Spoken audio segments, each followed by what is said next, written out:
Director Jessica Earnshaw has an eye for blind spots.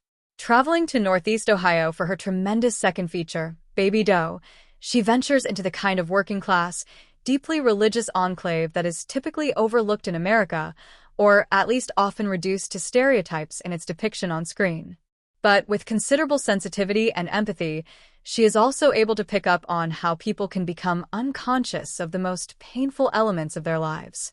Baby Doe looks to make sense of what would be an otherwise inexplicable case of infanticide and how the mother involved, Gail Ritchie, could claim to have been completely unaware that she was pregnant until delivery and remained unaware of how or why she disposed of the baby after giving birth. It's an undeniably tough watch, but Earnshaw has a way of putting her subjects at ease to access the typically unreachable.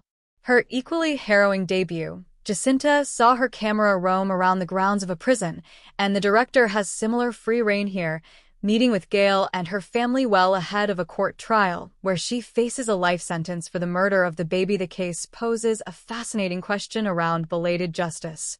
The death occurred in 1993, but was only recently unearthed by local law enforcement due to DNA technology that linked her to the corpse.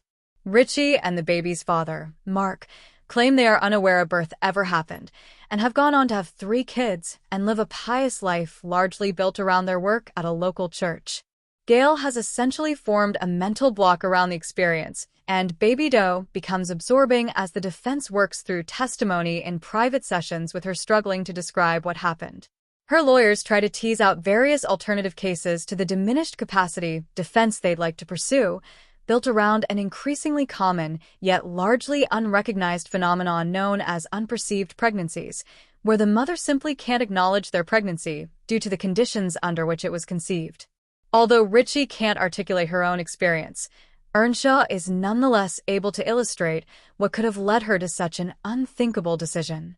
The doc shows how Ritchie's strong religious faith came with a fear of God, likely contributing to why she can't speak up. A particularly telling moment comes when Mark remembers thinking that none of the sex they had before marriage was infringing on the purity expected of them. He didn't want to get married until he could buy a house to start a family in, and they were deep into a committed relationship. The logic makes no sense now to him, yet it helps him understand how Gail could have made choices that she couldn't possibly have fully processed. His unwavering support becomes a beautiful part of the film when he has to look past his own social programming to decide how he feels about what his wife allegedly did. Baby Doe only accumulates power as Earnshaw and editors George O'Donnell and Leah Boatwright meticulously strip away any preconceptions that audiences may bring toward the matter. The intense focus on Ritchie's years-long case clearly pays off in the candor the family and others have around Earnshaw. But with such specific details captured, the doc also opens up ideas around restorative justice, when the rigidity of how the law is applied feels unlikely to achieve anything worthwhile. A verdict in court makes for a naturally compelling climax, but creating the space for an audience to comfortably come to its own is what makes the film so striking.